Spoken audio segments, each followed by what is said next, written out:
Baiklah, seterusnya kita akan belajar cara untuk melukis graf dengan betul. Baiklah, kita mulakan dengan graf garis. Graf garis akan diwakili oleh paksi X dan paksi Y. Gunakan pembaris, buat paksi X dan di hujungnya letakkan tanda anak panah dan secara menegak 90 darjah bina paksi Y dan diikuti dengan hujungnya ada anak panah.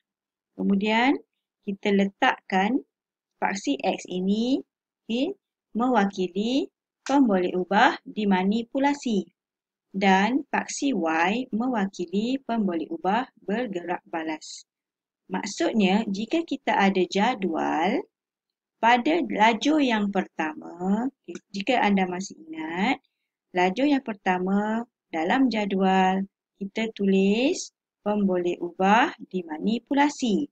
Jadi daripada jadual tersebut kita boleh letakkan tajuk untuk pemboleh ubah dimanipulasi di paksi X berserta dengan unit. Okey, dan pada paksi Y, jika kita lihat dalam jadual, paksi Y mewakili pemboleh ubah bergerak balas. Maksudnya kita ambil tajuk dalam jadual pada lajur yang kedua. Jika kamu lihat contoh jadual dalam buku teks, lajur yang pertama adalah suhu dalam unit darjah Celsius. Maksudnya pada paksi Y kita letakkan suhu dan unitnya darjah Celsius. Okey, jadi suhu dalam kurungan unitnya ialah darjah Celsius. Darjah Celsius. Okey.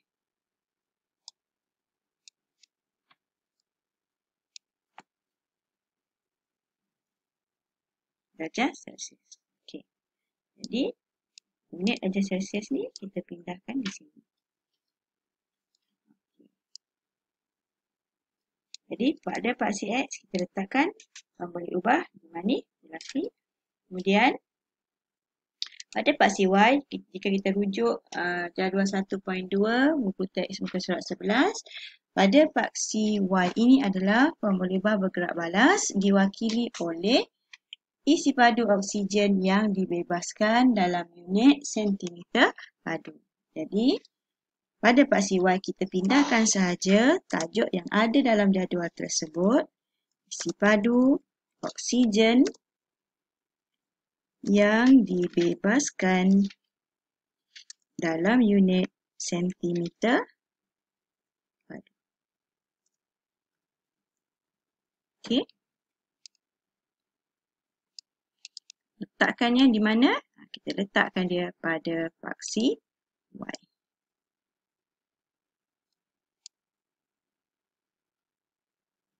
Okey.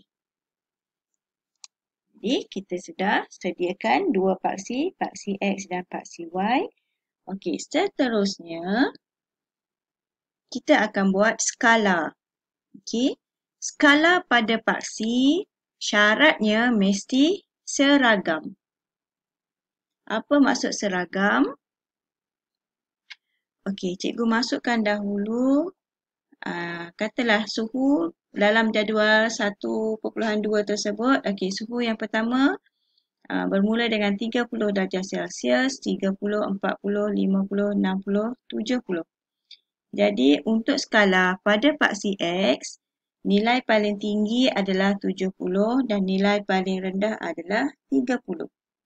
Jadi untuk menyeragamkan skala, cikgu memilih untuk menggunakan skalanya 10, 20, 30, 40, 50, 60 dan 70. Okey. Jarak. Biasanya kita buat graf ni di atas kertas graf. Jadi dia punya jarak tu akan jadi lebih tepat. Okey. Cikgu cuba guna grid yang ada kat sini. Grid ni. Nampaknya lebih. Okay. Kemudian untuk paksi Y juga kita buat. Skala juga mesti seragam. Okay, nilai paling tinggi 14 cm padu dalam jadual tersebut. Dan nilai paling rendah ialah 2. Jadi skala yang paling sesuai ialah 2, 4, 6, 8, 10, 12, 14, 16. Kan? Okey. Jadi, satu lagi bila buat skala, bila letakkan nombor pada tempat persilangan kedua-dua garisan ini, kita mesti mulakan dengan kosong. Kemudian, tadi skala pada paksi X bermula dengan 10. Okey. 10, 20, 30, 40,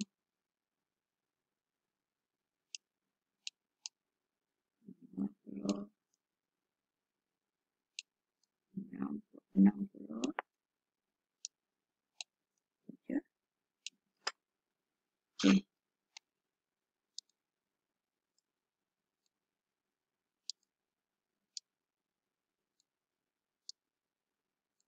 Kemudian sini kita mula dengan 0,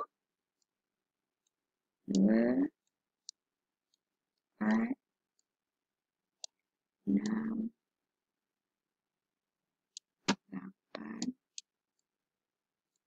10, 12, 14 dan 15. Okey. Jadi, pastikan skala pada paksi seragam.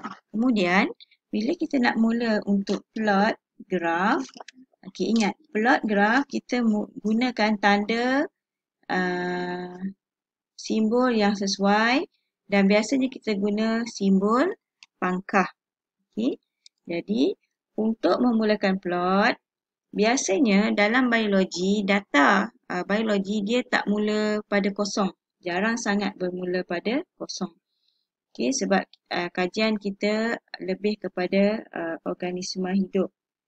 Jadi, nilai kosong jaranglah. Biasanya graf biologi dia tak bermula dengan kosong. Okey, contoh yang ni pun sama. Dia mula dengan 30 darjah Celsius. Jadi, kita mula dengan 30 darjah Celsius. Dan isi padu oksigennya ialah 2.0.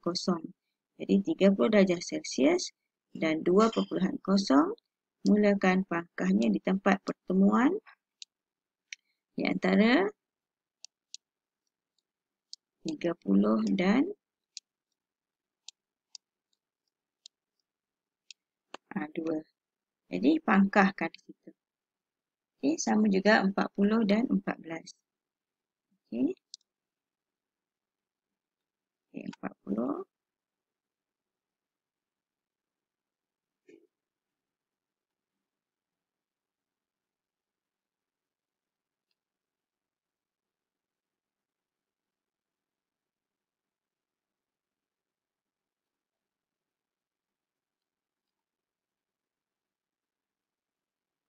Setelah kita guna pembaris.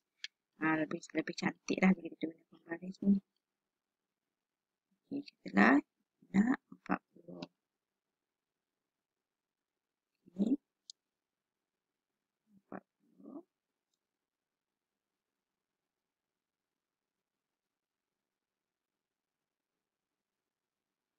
Ini 40 kita nak silangkan dia dengan 14 darjah Celsius. Kita naik dulu.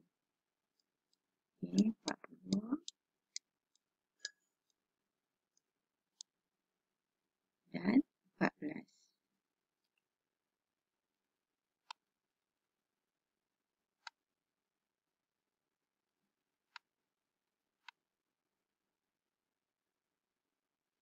Okay. So, 14.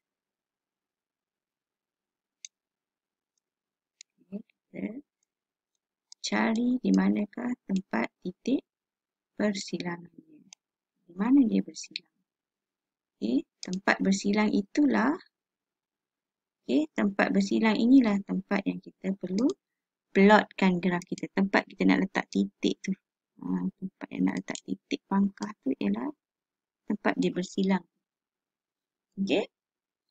Jadi seterusnya pun samalah, kita plot untuk 50 dan 12. 50 dan 12. Okay, jika berapa baris lebih tepat lah. Okay, kita nak cepat. Okay, kita boleh lihat di sini tempat bersilang. Okay.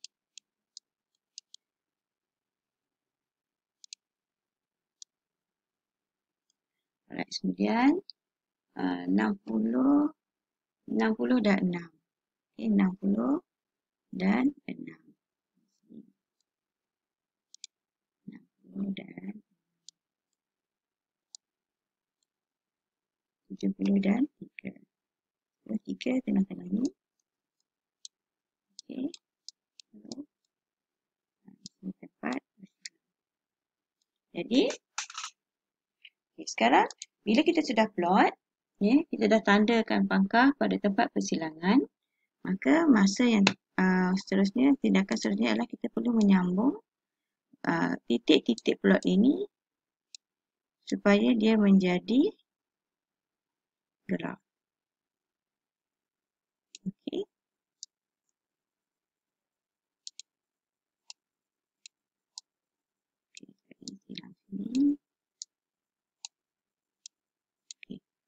Di mana nak jadikan dia graf?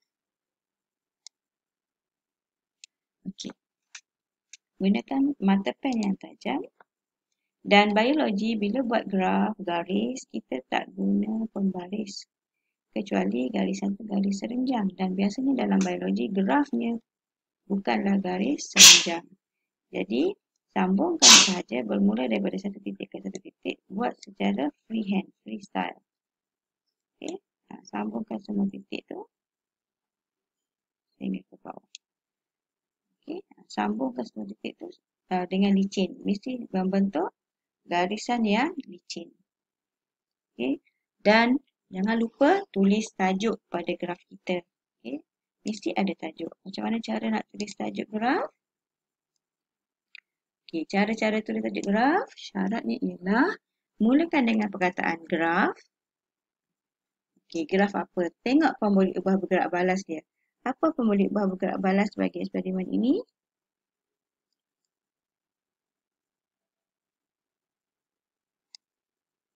Isi padu oksigen yang dibebaskan. Jadi, letakkan pemboleh ubah bergerak balasnya, iaitu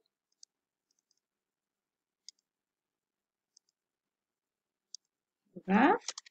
Pemboleh ubahnya apa? Isi pemboleh ubah bergerak balasnya ialah isi padu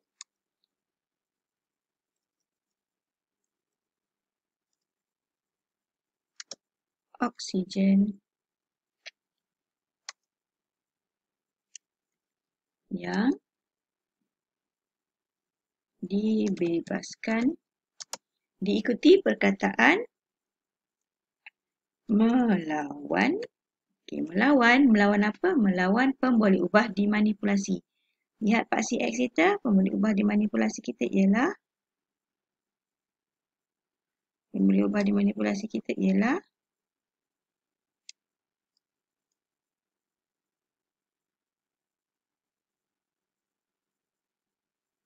suhu. Jadi, tajuk graf kita tadi melawan suhu. Jadi, lengkaplah satu graf kita iaitu graf garis. Jika boleh, tajuk graf kita ni berada dalam satu baris. Jadi, dia lebih cantiklah dalam membuat tajuk bagi graf garis.